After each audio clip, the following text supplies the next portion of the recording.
91, 94, ও মাই god, 8 নম্বর গিয়ারে 90-র উপরে চলে যাচ্ছে।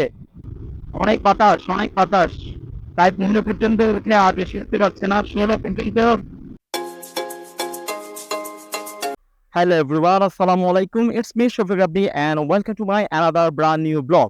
অনেকে জানতে চেয়েছেন এই ব্যাগটিতে পাওয়ার কেমন, অর্থাৎ কেমন পাওয়ার ডেলিভারি করে এবং কোন গিয়ারে কত স্পিড উঠে সেটি আপনাদেরকে দেখাতে বলেছিলেন, আপনারা দেখতে চেয়েছেন।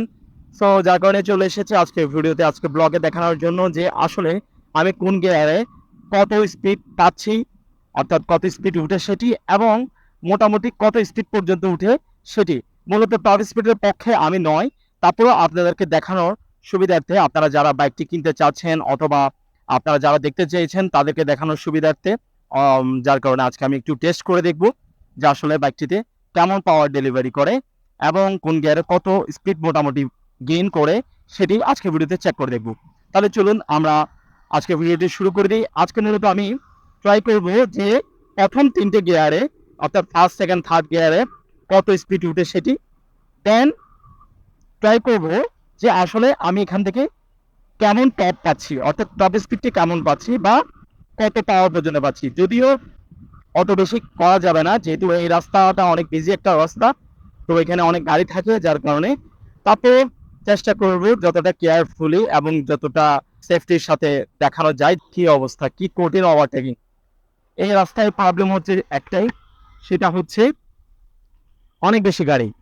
কারণ এই রাস্তা দিয়ে পোর্ট গিয়েছে, কারণ বন্দর, এখানে বন্দরের গাড়ি অনেক চলাফেরা করে, বিভিন্ন পোর্ট আছে, পোর্টের গাড়ি চলাফেরা করে, যার কারণে তো অনেক ধুলোবালি উঠতেছে। তো এই রাস্তায় টেস্ট করা যাবে না। বেসিক্যালি আমি এই রাস্তাটাকে সুইচ করে উপরে যে রাস্তাটা আছে, উপরে যে একটা রাস্তা দেখতে পাচ্ছেন, সেই রাস্তায় উঠে যাই। দেন আপনাদেরকে আমি দেখাচ্ছি যে আসলে কোন গিয়ারে কত স্পিড উঠে, কত স্পিড গেইন করে এবং মোটামুটি কতটা টপ পাওয়া যেতে পারে, টপ স্পিড পাওয়া যেতে পারে, সেটিও আমি দেখানোর চেষ্টা করবো আজকে ভিডিওতে। সো আমরা অলমোস্ট চলে এসেছি আমাদের রাস্তায়। সো আমাদের রাস্তাটাকে সুইচ করতে হবে সামনে। কোন দিকে যাবার মামা তুমি? সো সোজা যেটা গিয়েছে রাস্তায় সেটা দিয়ে বন্দর চলে যাওয়া যায়, পোর্টে চলে যাওয়া যায়। সো আমি যাবো ডানে, যেটা বিচ রোডে গিয়েছে, অর্থাৎ সি বিচ রোডে গিয়েছে। এই রাস্তায় মোটামুটি ভালো ট্রাই করা যাবে বলে মনে হচ্ছে, আপনাদেরকে আমি দেখাতে পারবো বলে মনে হচ্ছে। সো আমি ডানে চলে যাই। কি গড়ি গড়ি পাথর দিয়ে রাখছে, খুবই রিস্কি। সো আমি বাইকটাকে বামে কোথাও দাঁড় করাই।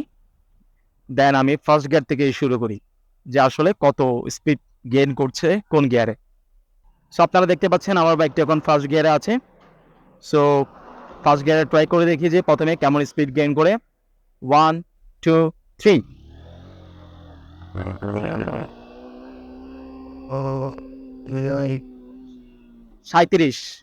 37 পর্যন্ত গিয়েছে। সেকেন্ডে কত যায়?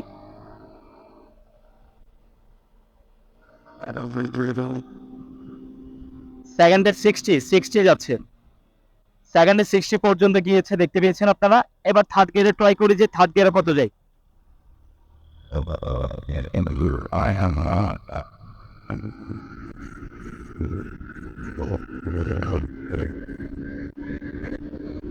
91, 94, ও মাই গড, 8 নম্বর গিয়ারে 90-র উপরে চলে যাচ্ছে।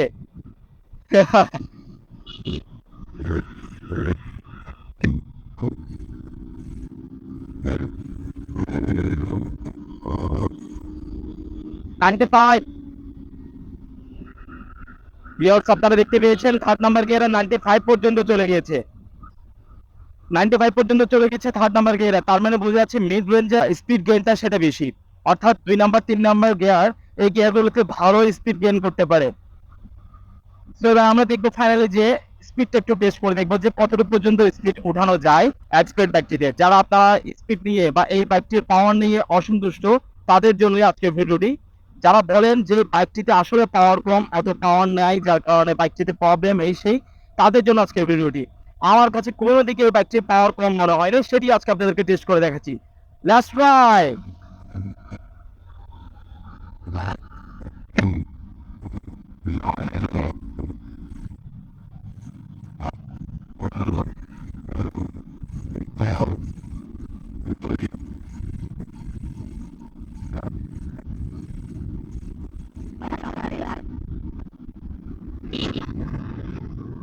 110 উঠে গিয়েছে, 110 পার করছে। আয় হায়, একটু উঠানো যাচ্ছে, প্রচুর গাড়ি। এই জেমটা পার হয়নি, দেন আবার ট্রাই করছি।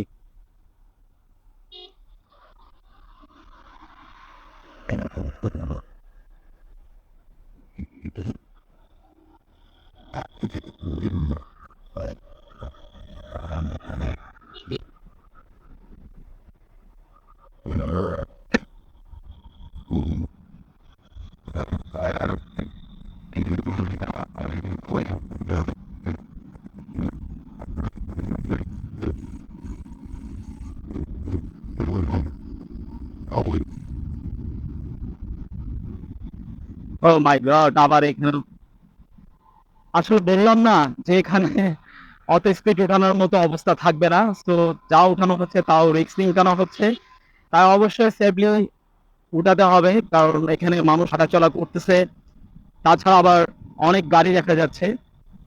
তো দেখি রাস্তাটা পার হইনি।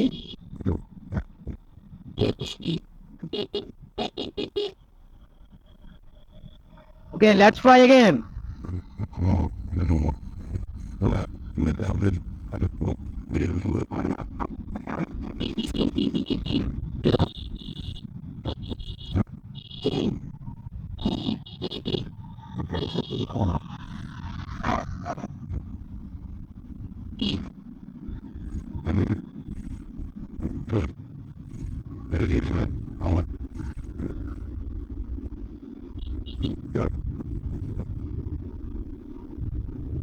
ও, সে কর্নারিং কর্নারিং।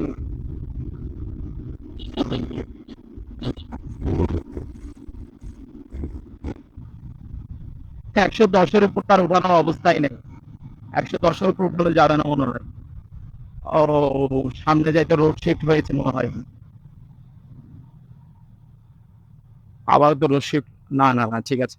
আচ্ছা, রাস্তাটা খুলে দিয়েছে। এই রাস্তাটা কিন্তু অফ ছিল। আমি যখন রিসেন্টলি আসছিলাম তখন রাস্তাটা অফ ছিল, ডান দিয়ে যেতে হতো। বাট এখন দেখতে পাচ্ছি তো রাস্তাটা ওপেন হয়েছে। বামে হচ্ছে চিটাগং ইপিজেড।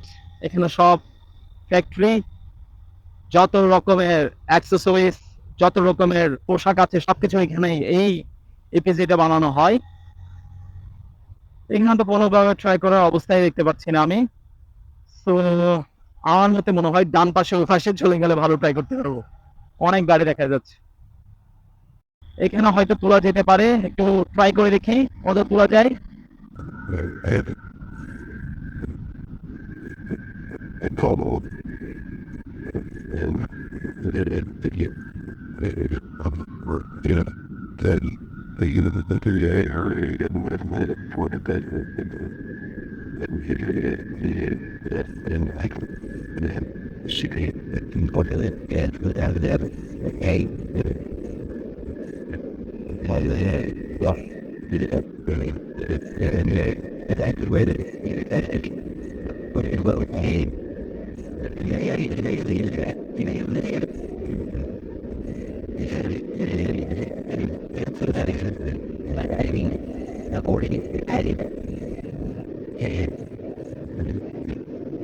বারো, তেরো।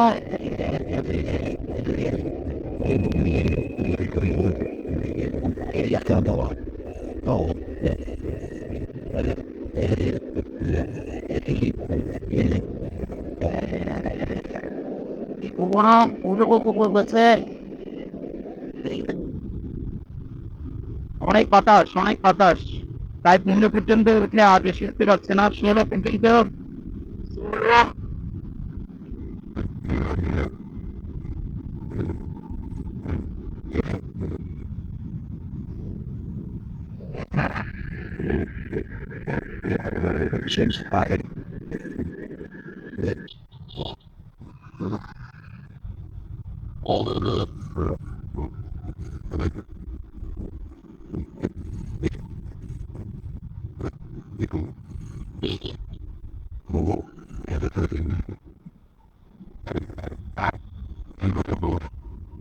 আর সবথেকে বড় ব্যাপার যেটি, সেটি হচ্ছে এই বাইকটিতে স্পিড তুলতে ভয় তেমন লাগে না, কারণ কন্ট্রোল পাওয়ার অনেক ভালো।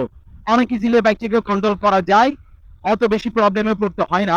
কন্ট্রোল করতে কোনো রকমের ভয় কাজ করে না, যেহেতু এই বাইকটির কন্ট্রোল পাওয়ার অনেক ভালো। আমার কাছে বেসিক্যালি এই বাইকটির কন্ট্রোল অনেক ভালো লাগে। সো এই ছিল আজকের ভিডিও।